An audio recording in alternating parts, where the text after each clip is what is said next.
Hi, I'm Ilya Marchenko. I'm Janis Kuda. I'm Evgeny Donskoy. I'm Henry Laaksonen. I'm Peter Torebko, and you're listening to the Game to Love podcast.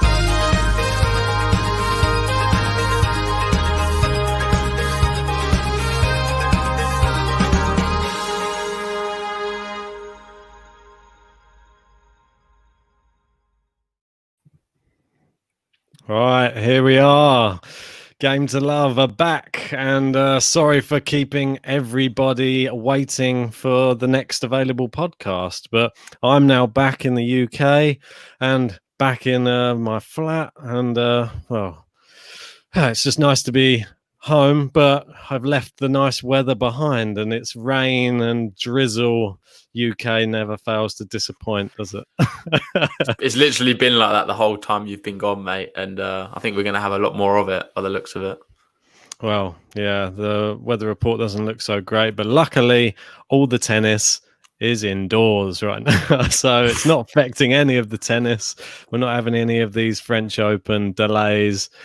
And yeah, well, we should maybe get stuck in. I know that we did a podcast last Thursday, and we still hadn't had the final of St Petersburg, which was obviously Andrey Rublev taking his fourth title of 2020, and did it in style, really. Took out Borna Coric in the final. Mate, the guy I wrote off completely, saying he's no good at tennis. He doesn't stand a chance. Only goes and beats Raonic, of all people. He was my tip to win the tournament. Yeah. And I think we need to give him a bit of credit. Like, he does pull off these results, this guy. He wasn't able to do it in the final, but I think that's credit yet again to Rublev. Like, this guy, a lot of people in the chat always rave about him, saying he's like the best of the rest.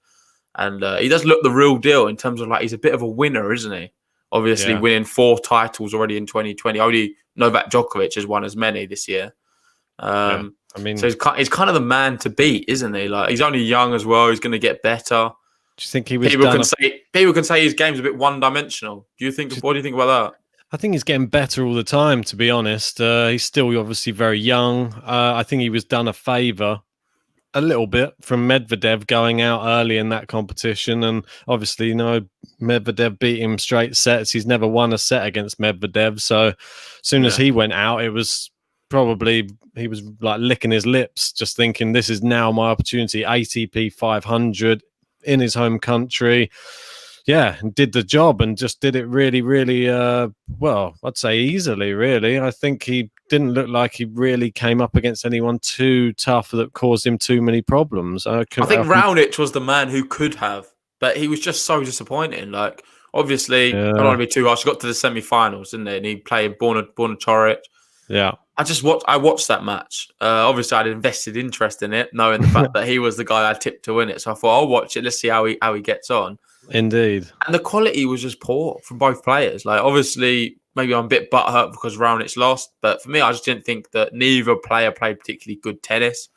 There was Felix playing a gut at the same time. And I was flicking between the two matches. And I thought the Felix match was a lot better standard than the Raonic one. And I don't know. I don't know what he was doing. Like, we saw in Cincinnati, we couldn't miss anything, the guy. He was in such good form, playing amazing tennis. He just wasn't firing at all. And, I wonder, hopefully he gets back to where he was, because we know how good of a player he can be. It was one of those players that, well, we had people in the comments obviously saying about Borna Coric and really rating him and saying that they're one of his favourite players and stuff like that.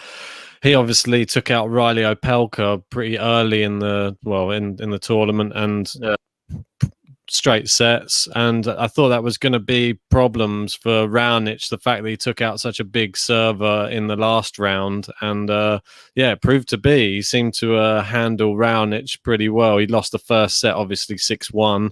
I can bring up the... 1 second. I'll bring it up so everyone can have a look. Yeah, so you can just have a look through the rounds here. As you can see, obviously, down here, he took out Riley Opelka and then lost the first set 6-1 against Raonic, but then, came back. He seems to be really good on the old comebacks these days, doesn't he, Borna Coric? Yeah. Very strong. But even in that, even in the final, looked pretty strong in the first set, but as soon as Rublev got his nose in front, I think the writing was on the wall. I thought that we only saw one winner after that. You mean Corrit? Yeah, well, as soon as Rublev got the first set in the final, I didn't see it going any other way after that. Yeah. No, I agree completely. I think, I don't know, you got to give credit to the guy. Borna is a lot better player than we think he is. I know you're kind of on the same wavelength as me with him. He just definitely does divide opinion. You've got to rate him a lot after, especially what he did against Tsitsipas as well, mentally sort of draining him of all of his energy. Yeah. And then, again, finalist here. But let's talk about the main man, Andrey Rublev. And a lot of people saying this guy is the best of the rest. I would have to agree, in my opinion. I know you've got maybe slightly different to me. But for me, I think he is going to be the one who we see win a Grand Slam soon. You look at the likes of Alex Zverev, Medvedev. Obviously, teams recently just won one. For me, I just think he's got something a bit different about his game. And it's not necessarily the way he plays. It's more like upstairs, like mentally. I think he's so strong. Yeah, he definitely is. That coupled with the fact that he is a bit of a warrior in terms of, like, we've seen recently him down, I think against Sam Querrey, he was down 2 sets to love and even a break. And we've seen that side of him as well, where he's not playing particularly good, but he's able to dig in and bring great tennis when you need to. And we've seen that with the big three over the years. That is as big a skill as anything else. So for me, if he can keep doing that, I would fancy him in a final against an Alex Zverev or a Dominic Thiem. Yeah, if that is to happen, where they get to a final, obviously. But I'm just comparing him to, say, like, all the other top players on tour at the moment, and I can't see why not, personally. Yeah, I think he's a really interesting prospect. Obviously, we saw him. It was up against who was it? Yeah, Sam Querrey. Obviously, he came off the back of that Hamburg win, and then went straight into Roland Garros and was up against it straight away. And you got to see his fighting spirit. And he got all the way through. And then, unfortunately, Tsitsipas got his revenge on him, didn't he? Yeah. And Tsitsipas, we both feel, is probably that little bit of a level above Andrey Rublev when it comes to Grand Slam tennis, though. That's why I think where the difference is over 5 sets. I think maybe Tsitsipas has the edge for me. And I think if I had to pick between the two, I'd probably see Tsitsipas maybe going more towards a Grand Slam first before Rublev. But I don't think Rublev is going to be that far behind. Give him another year or two. I think that they're probably going to be on a pretty level playing field after a couple of years. The thing I think he's got in his favour over Stefanos is the fact that his focus seems to be 100% on tennis. He's the type of guy, like we spoke to Donskoy, he eats, breathes, lives tennis. He loves it so much, where even if he's not feeling well, he's got a slight injury, unless someone's ruling him out of playing, he will play. He loves the game of tennis so much. And I think that is really important to get to that next level. You look at all of the great tennis players over the years, you have to have an element of love for the game rather than just winning it.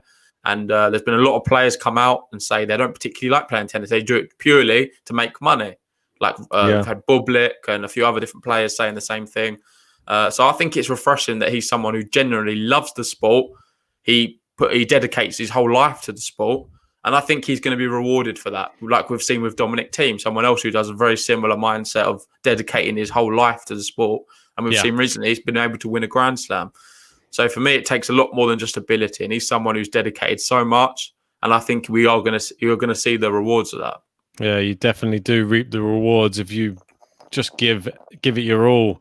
Like you say, eat, sleep, tennis, repeat. And he's one of those people who definitely does that. You got a T-shirt, didn't you? One of them. Yeah, I know. I think it's still at work, mate. I should have brought it home.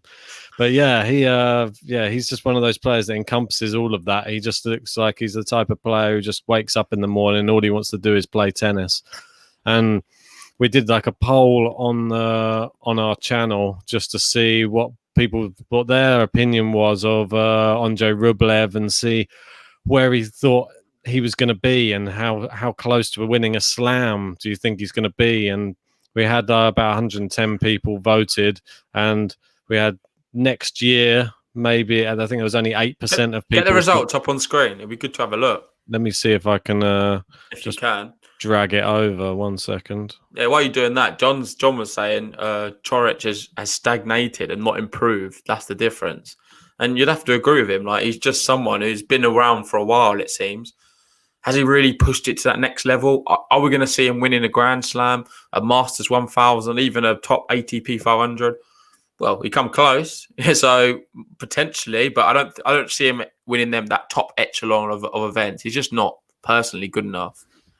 Oh, it's one of those things, isn't it? It's just, he had all of the hype behind him, and he's not really lived up to it, and that's the real problem. But Andrey Rublev has the hype behind him, and we will wait and see because his best is yet to come. And like other people, as we're seeing here in this in the poll. To most people thinking there 2 years, give it another couple of years, maybe 2022, maybe 2023. We're sort of coming to the end of 2020 at the moment. So yeah, in and around that time, we could see Andrey Rublev really coming to life. And I think he'll be around the 25 mark around that time. Maybe. Yeah. What would you go for? Would you say, because predominantly we've seen it, you need to be like over, I feel like over 25 is like the norm. No one really wins a Grand Slam before that, I don't think. It's very rare. Not these days. No. You've got to get past those big three, and you've got to have experience on your side. I mean, you've seen Dominic Thiem, how hard it has been for him to get that, and it's sort of been gifted to him a little bit, or the luck was on his side. You need a little bit of luck as well. It's not just going to come to you through just hard work. There has to be a little bit of luck as well on all of these like big Grand Slam matches.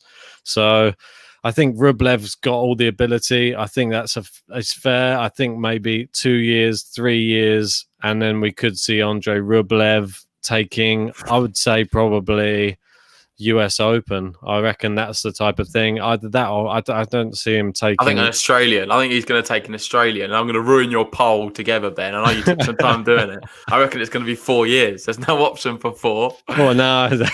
Yeah, for some reason, you skipped 4 out, but I reckon it's going to be a 4 years, Australian Open, Andrey Rublev. He's going to win it. Wow. And there you go. And we had, well, quite astonishingly, 22% of people thinking he will never win a Grand Slam, which is... Well, that is also a possibility as well, because you don't know that the level of obviously the players who are already above him in the pecking order, you don't know if they're going to go to another level as well.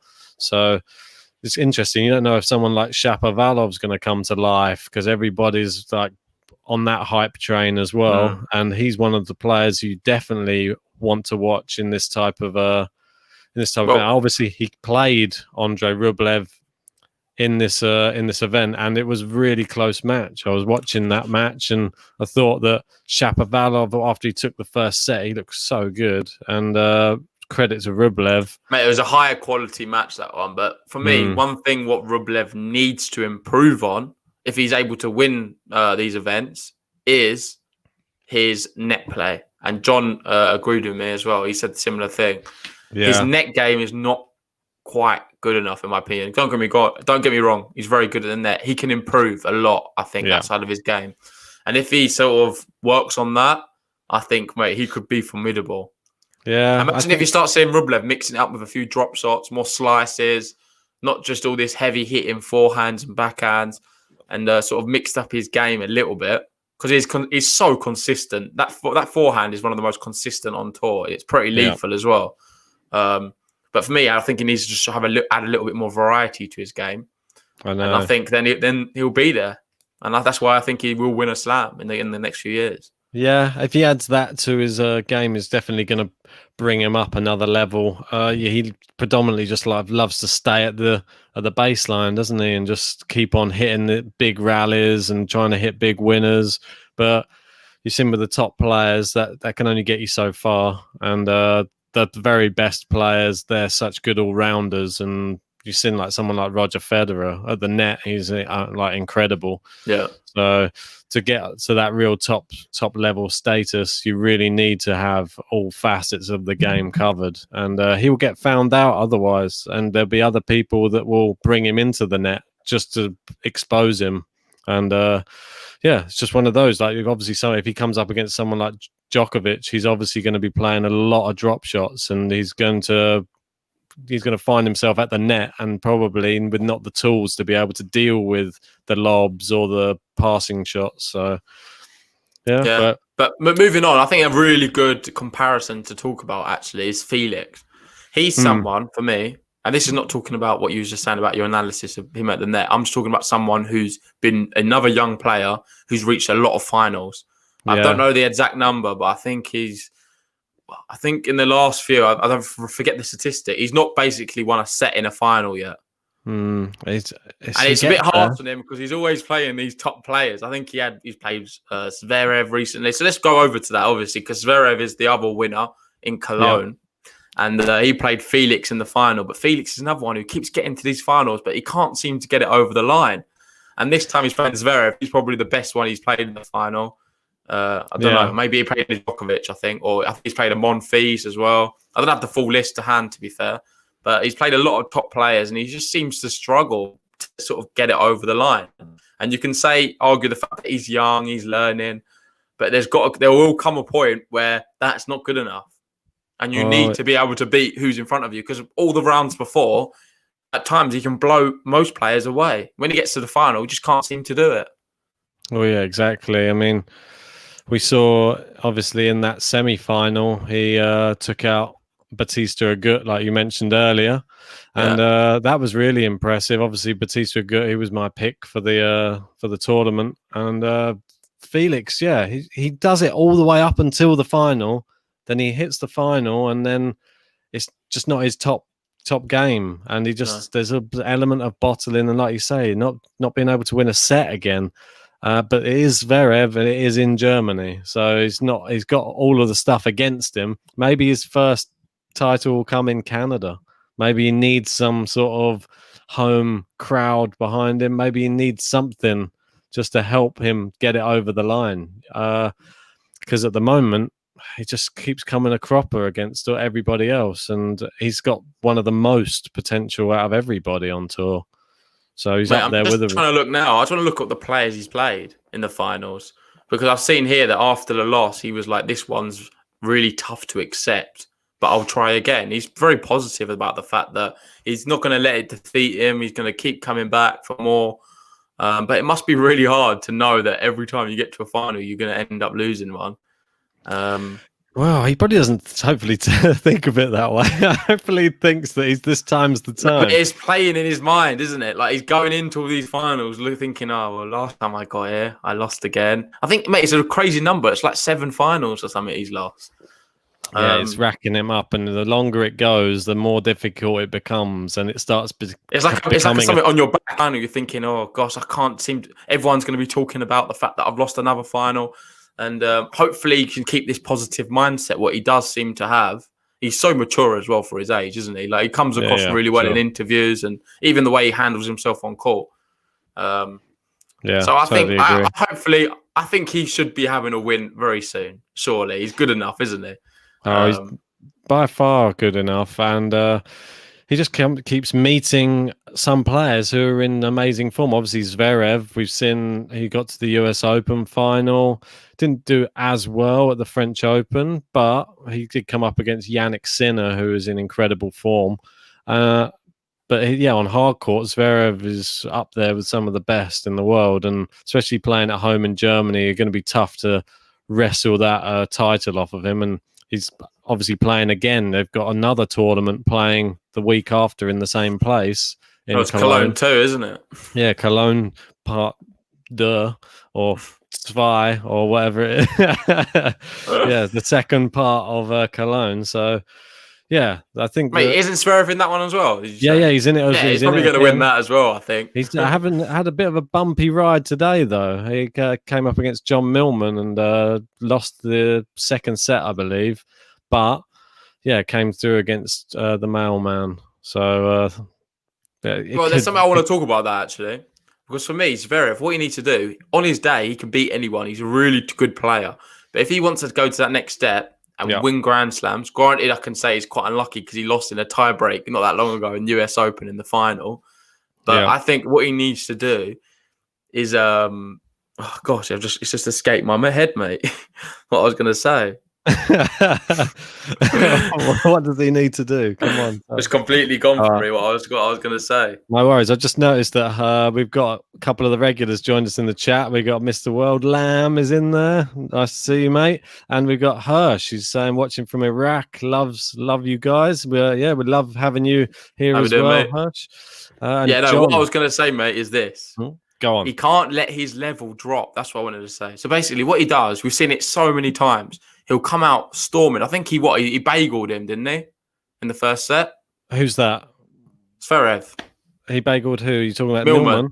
Yeah, I believe it was a bagel. Yeah. He come out storming. He always does it. He's got a potential to blow people away.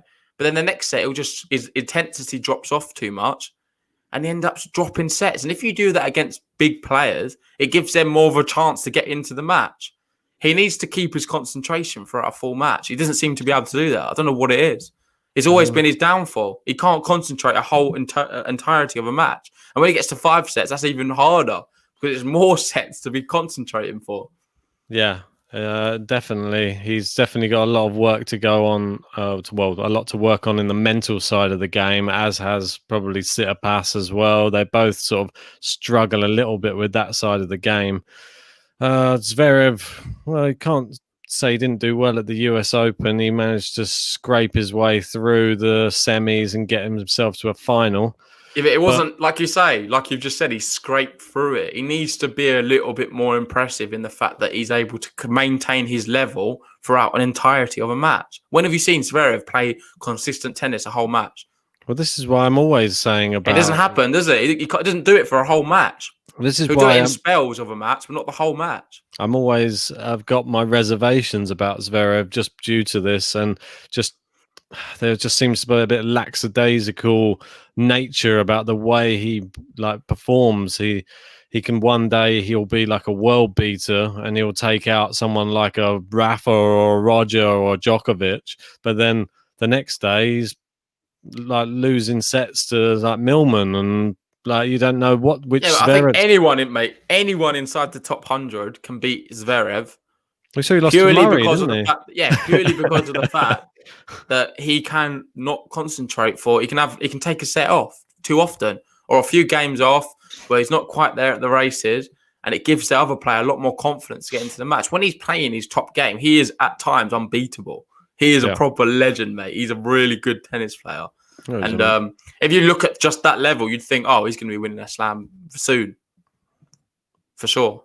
Well, you would think so, wouldn't you? If he continued winning tournament after, maybe it's a confidence thing, because like we saw when he came back, he was just having trouble with his serve. He was very vocal and just saying, yeah, I'm just not playing well. And he was still digging out results, though. If he can just sort everything out mentally and sort everything out physically and go on a bit of a run, similar to like the way Medvedev went on one of his storming runs on all those hard court tournaments. If he can do the same thing, then he could be a real challenger, and maybe for the next hard court. We've obviously got the Australian Open coming up. He might be able to he obviously got to the final of this one. Why can't he do it again? He could really be a challenger. He could be that player that won that's the US Open. US Open, you mean? Yeah, no, but I mean, he could get to the final of the Australian Open, the next one that's coming. Yeah. But he obviously he can be that player again that won the ATP Tour finals. That's the person we want to see again. And he did that years like this. What is it now? 2 years ago? 3? I can't. Yeah, 2 or 3. Yeah, so that's what I mean.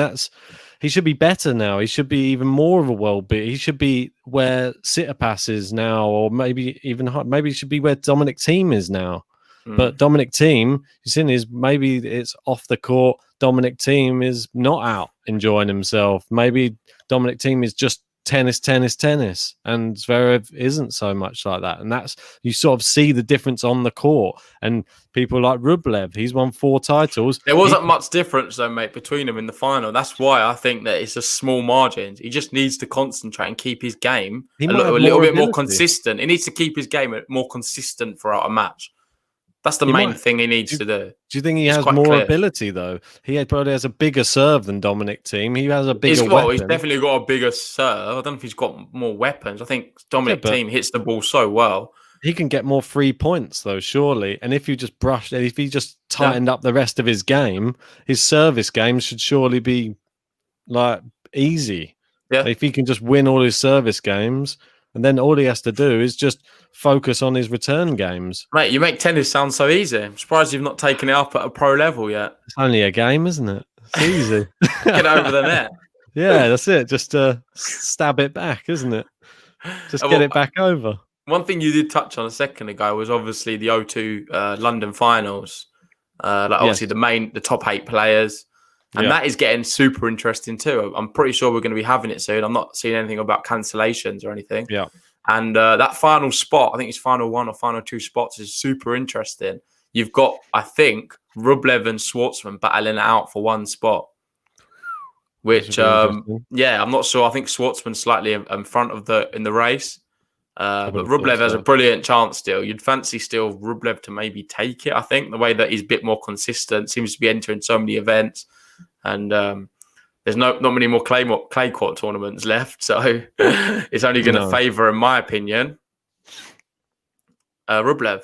Yeah, well, it's very true. Andrey Rublev, if he can grab a couple more titles this year, imagine if he could do that before. I'm not sure. Well, it would never have thought he was going to be in a chance to be getting in the top 8, but it looks like it could potentially happen. And we got what a credit to him. What is it? Paris Masters coming up. Could this be a potential another tournament that Rublev might fancy his chances in? But then obviously you get the big guns will start turning up for this one. So Djokovic has pulled out, isn't he?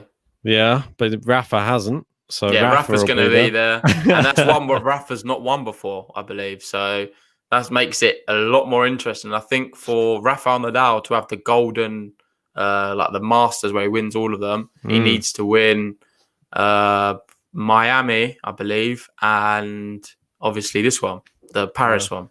Doesn't have to go far. He's already just finished in Roland Garros. Just stay put, and then you can move on to the Paris Masters. Probably why he's doing it. He doesn't have to travel anywhere. Just be safe. All this lockdown. Yeah, but I don't think he stayed in France the whole time, surely. Nah, probably not. You never know. He's probably got private jets flying in wherever he wants. But yeah, it's a lot of tennis coming up, and it's super exciting. And talking about Rafael Nadal and Rublev, did you see what Rublev come out and said about him? What's that? It's a big quote, mate. It's all over the news. He was saying about how, for him, Rafael Nadal is not just the greatest tennis player, he's one of the greatest athletes ever to play the game. Or ever in sport, I think the quote was. One of the greatest athletes in sport. Well, I think it's one of those things. I did actually, now you've said it. He's a big fan of Rafael Nadal. I didn't really realise that, but he's got a lot of admiration for him. And rightly so, obviously, what we've seen in Roland Garros, it was pretty incredible what Rafael Nadal did there. Yeah. He's come out and showed how much he loves him. It's one of those things that I did actually pick up on. Now you mention it, you've just jogged my memory. I did see a lot of people coming out and saying, because there's obviously all of this talk of the greatest player of all time. It always raises its ugly head after every Grand Slam tournament. But obviously now that Nadal is on the 20 slams, all of these questions are about the fact that he was so injured for the majority of his career as well. And he's still on 20 Grand Slams. And think how many bad knee injury. He had brittle knees for so many years and was having to pull out of tournaments, had the wrist injury as well. He's missed a lot of tennis in his career. And you just think how many Grand Slams would he have if he didn't have those injuries? And the fact that he came back from the injuries to win more slams, just even more credit to him. You could argue the tennis he's playing right now is some of the best he's ever played. Like watching him against Djokovic, that level is just incredibly high. Like I don't think we even gave it enough. I don't think we expected it though. I didn't think there was another level he could go to. Thought he was already in the clouds somewhere, and he's just flown another 1,000 feet above the clouds, and just literally he's up there in tennis heaven. He was just hitting winners after winners, and Djokovic, no answers whatsoever. It was crazy. But I can still see him doing it next year as well. I can still see it happening next year easily. Mate, the way he looks really good for himself. Like he's kept his body well as well. Yeah, and no reason why he can't play for many, many years to come, I think. I still feel like he's got a few years left in him. Indeed. I want to touch on, obviously, it's the main tournament that's going on this week, which is the European Open, as it's called, which is ATP Antwerp, which obviously Andy Murray famously last year had his comeback and managed to win ATP Antwerp last year, which was credit to him, really. And he managed to win against Stan Wawrinka in the final. In the semi-final, he came through in an epic match against Ugo Humbert, who Humbert today, this was the match that I was watching earlier, and what a match it was. And I've got some stuff that I want to say about this match in general, because Carreño Busta, I'm sorry, but I might have given him credit in the US Open, and there was a lot of people hating on him for the way he acts on court, but I was quite frankly disgusted with the way he was acting on court today. And Ugo Humbert was somebody I tipped before this tournament to make the semi-finals, and I was sort of cheering him on. But to see Ugo Humbert, I believe he was 5-2 up or 5-3 up in the first set. I think it was 4-2. 4-2, 40-15 up in the first set. And Carreño Busta was losing, looking frustrated. All his forehands were just flying miles wide constantly, and he was just looked frustrated on the court. Humbert hits a ball like a winner, nearly a winner down the line. Busta runs over to it to try and return it, hits a terrible return sort of lob, just jabs it, and it sort of just loops up in the air to get smashed away. But just after he'd hit it, the line judge was sort of moving to his side and tripped on the board after he hit it. And it made like a little noise, like that on the board. He'd already hit his return, and then that noise happened, and then it got smashed away. He made a big deal of it. Yeah, he stopped the whole match for about 5 to 8. I think it was about 8 minutes. The whole match stopped for just because he was losing. And then he was standing at the net. He was arguing with the umpire and saying, I want the supervisor. I want the supervisor. And he's this guy making noise behind me and tripping over this thing. It put me off. And he was like, you've already played the shot. This was not something that affected your shot. He's like, he was just deliberately doing it. He comes across a bit of a petulant child, I'll be honest. Deliberately disrupted the play. And you see what happened, the result. Humbert won that game, but that was the last game he won in that set. And then Carreño Busta came back and won the set 7-5. He won all the rest of the games. And it's like he reset. It's like he allowed Humbert to cool down. And it was quite funny when it was actually going on. Apparently, you're obviously not allowed to hit balls over the net whilst there's something going on. And Humbert kept on practicing his serve during it. He said, Ugo, no serving, no, whilst it's going on. He said, so if you're going to practice, you have to use the old balls. You can't keep on hitting with the current balls they're playing with, apparently. All right. So, and he did it. He said it to him once, and then he did another serve, and he had to say it to him again.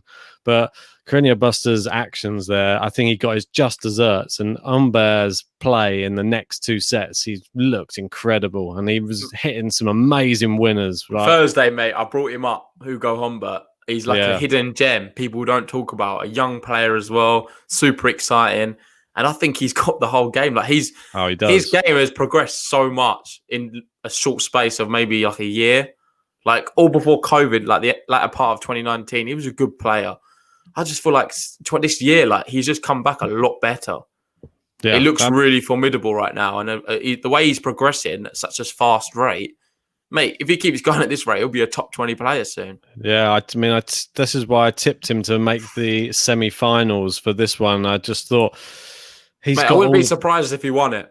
He's got all of the tools. I'm going to make a big statement. I think I would not be too surprised if he went all the way and won it. It's going to be a tall order because considering the field that we've got here in this tournament, but I think he can mix it with the best. He's good enough.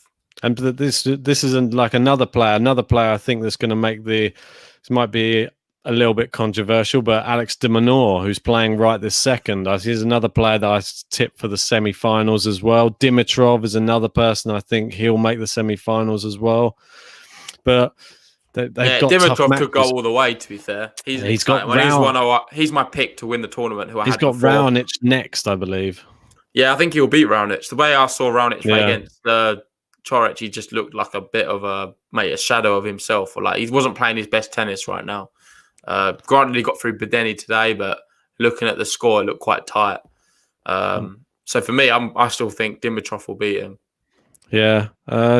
Give a shout out to the countryman Dan Evans. He goes through today against Francis TFO. I thought that might be a bit closer than it actually was, given TFO's recent good form. Yeah. But Dan Evans dispatched him when he turns it on the hard court. He can really, mate. Another one who's got a good chance. It'd be good to see him go all the way and win it. Obviously, we had a British guy win it last year, in Andy Murray. Yeah. Can this be the home of the Brits, Antwerp? Maybe. Well, I think in the next round, I believe Ugo Humbert is going to be facing Taylor Fritz, and I think this is a really interesting matchup of two good, youngsters. I think Humbert's Fritz will be the favourite, won't he? Fritz will be the clear favourite. I believe so. Yeah, but I don't know. I think Humbert can turn him over. He's been playing that well. Yeah, Fritz is one that's him obviously got to the final in Acapulco, and he's one that sort of slips through the net and people don't really talk about him too much, which you at your own peril. Look what he did to Riley Opelka, and that was, for me, a real 50-50. The battle of the Americans. I bet the good Wolf, friends as well. They're obviously really good friends. The Wolf was probably sat on the sidelines thinking, I can't cheer for either guy. I'm the physio for both today. So he was probably sat there one of those matches. But Fritz, you seen that second set, he absolutely demolished him, and I believe it was 5-love at one point in that final set. And yeah, when Opelka's not getting his first serves in, you see what happens to the game. And Fritz, yeah, he can really turn over people. He probably trains with Opelka quite a lot as well, so probably helps, probably knows his game pretty well, knows the weaknesses. It's going to be an interesting match. Humbert and Fritz, I can see that probably going to 3 as well, if I'm honest. Yeah. But I've tipped Humbert for the semis at the beginning of the tournament. Who's your tip to win it then? Wow. Well, we haven't even mentioned David Goffin yet, and I believe that's who Alex de Minaur is going to have to play next. I think you've got a bias. So he's the number one seed. I think Goffin. I think Goffin's still got to play Marcus Giron first, but if he beats Giron, then he'll be playing Alex de Minaur next. So that's the match everyone wants to see, and obviously Alex de Minaur. If you saw his match yesterday against Richard Gasquet, I mean, what an incredible match that was. I mean, mate, before you talk about the match, did you know they played the night before? Yeah, what was going on with this? An exhibition? They played a UTS exhibition style match where it's like one of them weird ones where it's not like the normal scoring. It's like whatever it is, 1 to 14, 15, whoever it is. It's strange. Yeah. It's not first to anything, is it? It's in the time you've got a few minutes, whatever, and whoever wins the most points.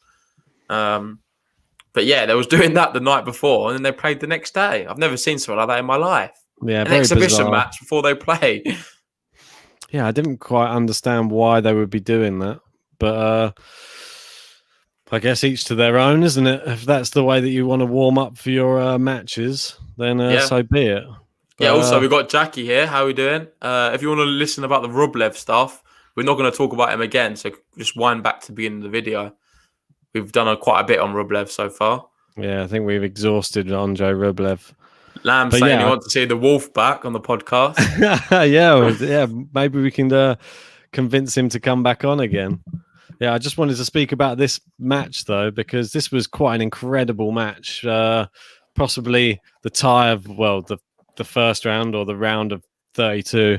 And Richard Gasquet, you saw him at his amazing best in this match. That first set, he was blasting that backhand, and Alex de Minaur, I think that you could possibly call it a perfect set from Richard Gasquet because he didn't put a foot wrong that whole first set, and he's nearly unplayable when he's playing in that sort of style of tennis. But then you saw Alex de Minaur.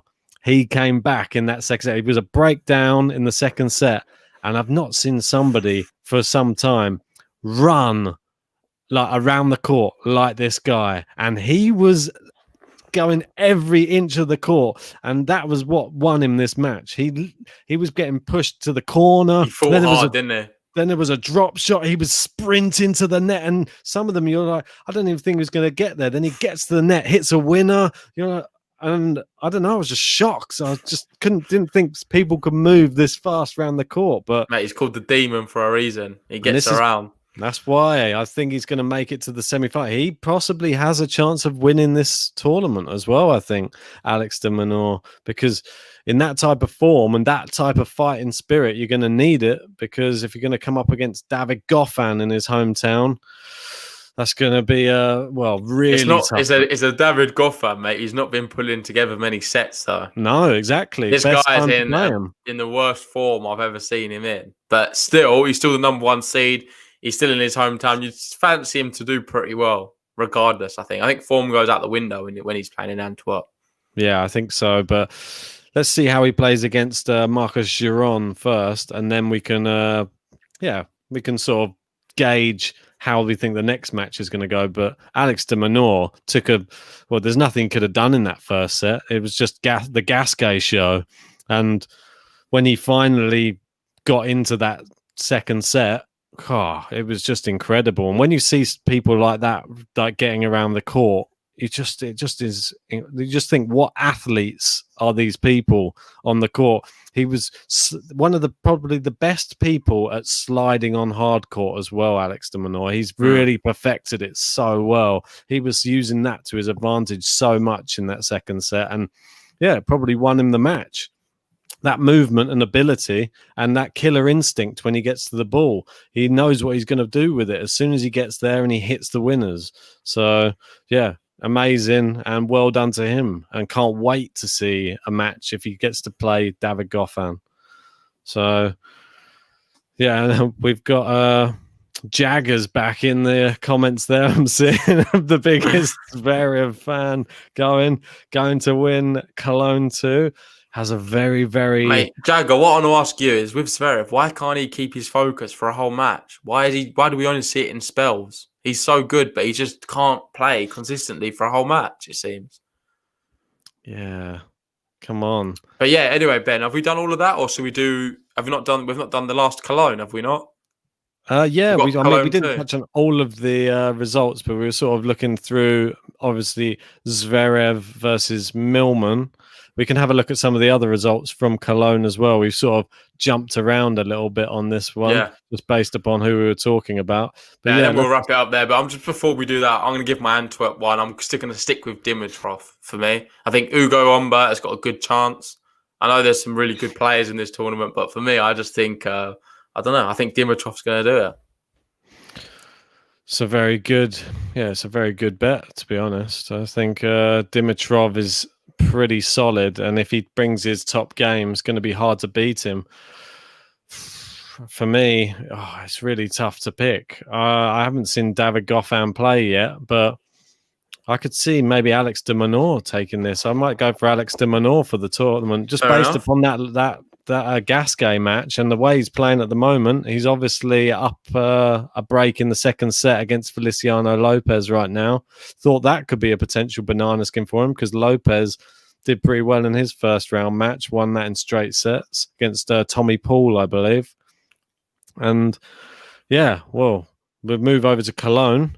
Who's your pick for this one? We see. Mate, I'm going to go with whatever. I know I've been saying about Zverev. I think he's going to win it, though. The reason I say it is because he's just technically a lot better than everyone else. And granted, Jagger can say he saves his best for the better players, and that's why he lapses concentrations in some parts of the match. That's not really good enough for me. Like, you can't afford to do that, because we've seen him lose against players he should be beating comfortably just because he's had a lapse of concentration. Saying all of that, though, I still think he's going to win this tournament again. I think he's just a lot better than everyone else in it. And for me, he can even have these lapses of concentration and still win the tournament. He definitely can. But we do know who else is in this tournament as well. There's a couple of people that probably will think, I've got a word to say about that. They've got their matches coming up tomorrow. Well, Fekina there's someone who stands out to me. I'm a big Whoa. Fekina fan. I love him, and he's really been playing well in 2020 so far, beating Johnson as well. That's a really impressive win. It'd be interesting to see where his draw is, because I'd love Fekina to go far. Well, I can bring up the draw after we've just spoken about this. Obviously, Steve Johnson took out Marin Cilic in the first round, which was an amazing result. Big Steve, after coming off that, what was a ridiculous loss in the French Open, 6-1, 6-1, 6-love to Kabai's Bainer. And he's not a clay quarter, man. Steve Johnson, really. He's not a clay quarter. No, but he did well. Oh, and I forgot to speak about, how did I forget? If we can just go back 1 second, I don't want to leave this podcast without speaking about, giving a special mention to somebody, because we were speaking about Antwerp, weren't we? Yeah. So I'm going to go back briefly to Antwerp, if that's okay. Yeah, go for it. Yeah, sorry, I will just unshare this screen, and then I'm going to bring up. I'm excited. I don't know what you found, mate. Well, it's one that we have. Robert. It's one that we have to speak about, and one which I was actually watching last night, as it goes, and we had number 528 in the world playing against number 45 in the world, and it was this kid who is Belgian, Zizou Bergs, who was playing against Albert Ramos.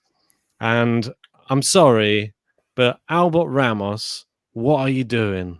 Obviously, he's more of a clay court player, but I was watching the match, and there was only one real deserved winner in this.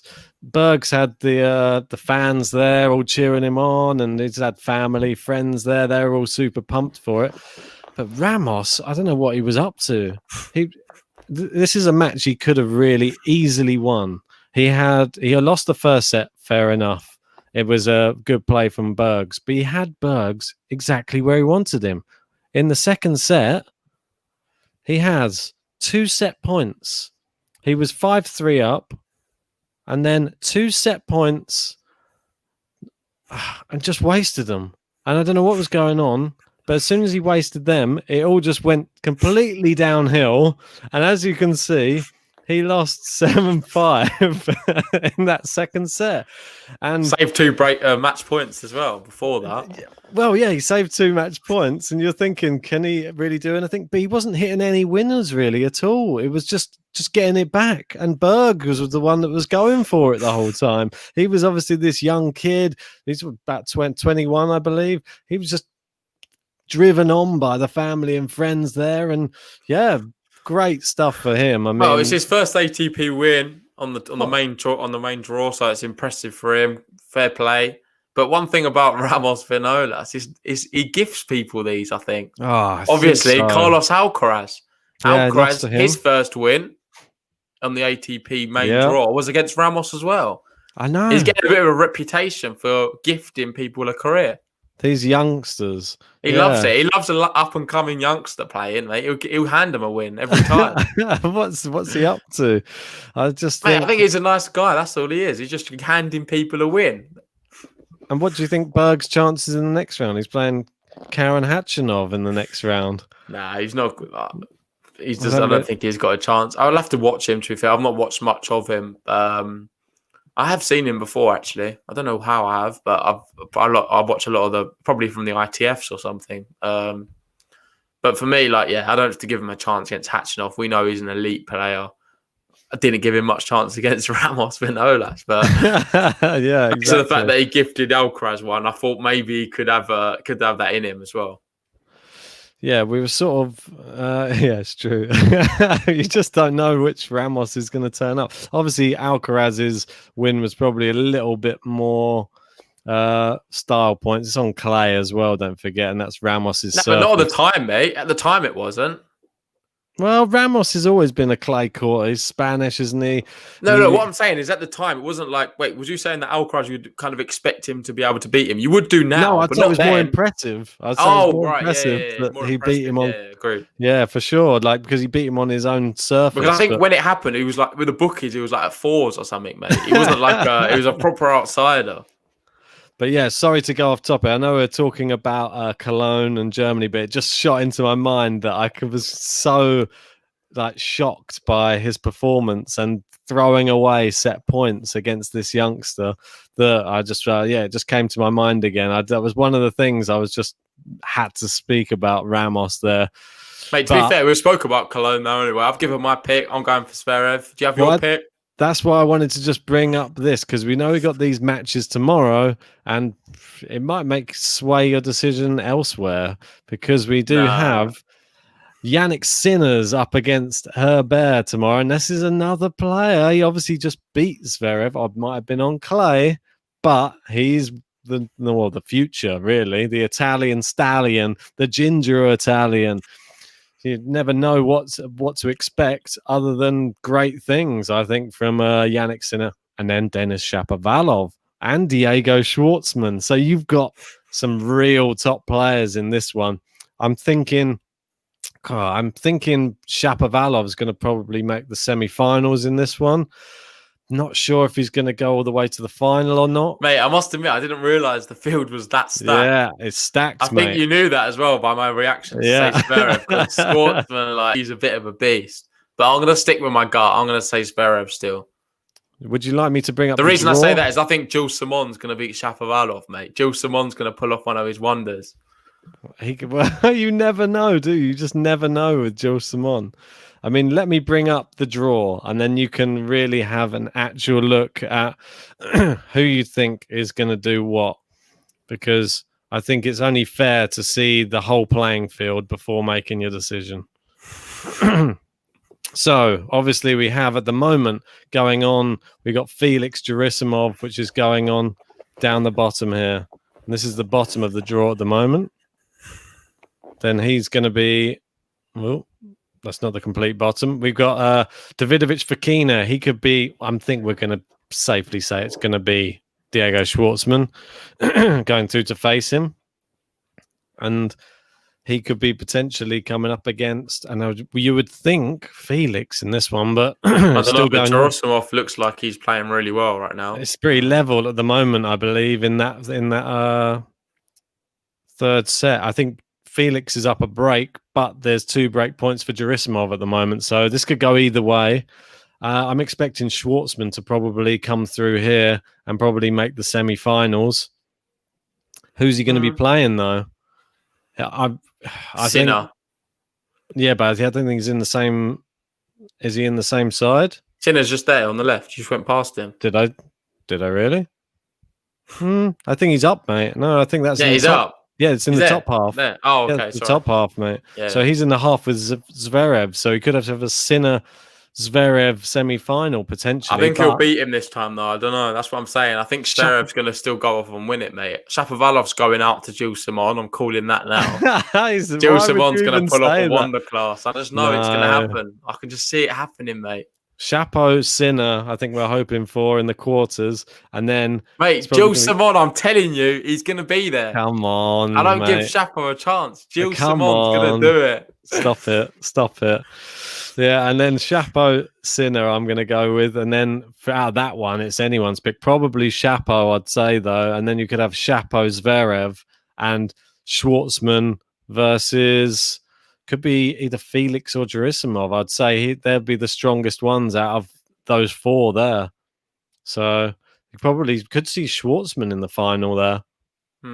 So yeah, looking at the draw, I think Schwartzman's got a really good draw. Yeah, he's got a good draw there. Yeah, and the way he's been playing, you'd fancy him, I guess. But I'm going to stick with my gut, and I'm going to go with Zverev. I think he'll be in the final. So, yeah. Whether Schwartzman beats him in the final or not is another question. But for me, I'm going to stick with my guts, stick with Jagger as well, and go with Alex Zverev to win it. Who are you going for? Schwartzman? I'm going to go with Shapovalov, mate. Mate, he's You know going what? out. I'm telling you, Gilles Simon's Yeah, going to you knock know. him out. He and that's definitely that. is now. He definitely is if I picked him. I may Gilles as well Simon, go. I'll tell you the score as well. He's going to win the first set 6-love or 6-1. Sorry, he's going to win the first set 6-1, and then the second set he's going to get it done. It's going to be 7-5. Wow. And Shapovalov's going to be serving for the second set. Wow. It's a very big prediction. So, well, we'll wait and see. Maybe you should put your money where your mouth is. We'll see JG will be rich after Yeah, tomorrow. you just watch it. It's going to be a 6-3, 6-3 Shapovalov. Well, maybe more. What's Grigor's saying here? So, what's our opinion on the Vienna next week? Looks pretty competitive for ATP 500. Have you got the? I can get it up for you while you talk if you want to. But I did look at it personally, and for me, it was pretty stacked. Yeah, I was really surprised how many top players are going to be in it. Yeah. Yeah, I'll get it up now because I can go reference them all. Yeah, let's do it. Yeah, I've seen Jackie there in the comments saying, I agree with JG. Jules Simon's patience will outdo... Mate, it's happening, Ben. It's happening. I hate to say it. I can't stand seeing Jules Simon keep overturning these top players on tour. Obviously, he's a good player as well, but he just brings out these shock wins sometimes, and you just don't know where it comes from. He's got this ability to just suddenly turn on the form of old and take out these. Well, he bageled Medvedev, didn't he, in that match? Well, obviously, Vienna, you've got the big one, Novak Djokovic. He received a wild card. That's a bit weird. What's going on here? Wait, are you sure you're reading the right thing? This has got to be a wind-up. But anyway, he's there. You've got Dominic Thiem, Medvedev, Tsitsipas, Berrettini, Monfils, Nishikori, Shapovalov, Rublev, Goffin, Schwartzman. Oh, God. Wawrinka, Buster, Garin, Dimitrov, Raonic, Felix, Isner, Lajovic, Ruud, Toric. So, yeah, it's pretty... and Gilles Simon. Pretty crazy. Is he in there as well? No, Gilles Simon. I don't know. He's saving himself, mate, because he's going to be winning the Cologne. Yeah, mate. He might get a wild card in if he wins that. But no, yeah, that's going to be a really good one. Hopefully, we do quite a few watch-alongs for the Vienna. I think we'll get some good semi-finals or finals. We're also going to be trying to bring a live watch-along for the final of Antwerp. So stay tuned for that. That'll be fun. Yeah. And I think, we'll wrap it up there. We've been talking for almost an hour. Anything left to say, Ben? No, just if you haven't already, like the video, really helps us out. And subscribe if you haven't already. And follow us on all of the other platforms, Spotify, Apple Podcasts, and Castbox. So, yeah. Yeah. See you soon, guys.